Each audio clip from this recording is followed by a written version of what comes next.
16 ഹരിക്കണം 4 74 എന്നാണ് കിട്ടുന്നത്. 35 ഹരിക്കണം 7 85 എന്നാണ് കിട്ടുന്നത്.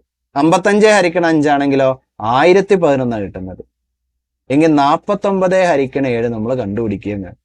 നമുക്കിത് ഇങ്ങനെ ഒന്ന് ചിന്തിച്ചു നോക്കാം. 16 ഹരിക്കണം 4. ഞാൻ ആ 16ലെ അക്കങ്ങളുടെ തുക കാണുന്നു. 1ഉം 6ഉം കൂട്ടുന്നു 7 എന്ന് എഴുതുന്നു. ശേഷം 16നെ 4 കൊണ്ട് ഹരിച്ചിട്ടുള്ള ഉത്തരം 4 എന്ന് എഴുതുന്നു. 74 ആയോ? അടുത്തത് 35 ഹരിക്കണം 7. 35ന്റെ അക്കങ്ങളുടെ തുക 3ഉം 5ഉം കൂട്ടുമ്പോൾ 8 എന്ന് കിട്ടും. 35നെ 7 കൊണ്ട് ഹരിക്കുമ്പോൾ 5. അപ്പൊ എനിക്ക് അവിടെ 85 കിട്ടി. അങ്ങനെയാണെങ്കിൽ 55 ഹരിക്കണം 5 അല്ലെ? 55ലെ അക്കങ്ങൾ കൂട്ടുമ്പോൾ 5ഉം 5ഉം 10. 55 ഹരിക്കണം 5 11. അതും കിട്ടി. ഐഡിയ കിട്ടിയല്ലോ. എങ്കിൽ നമ്മുടെ ഉത്തരം പറഞ്ഞേ 49 ഹരിക്കണം 7. എങ്ങനെയാ വരിക?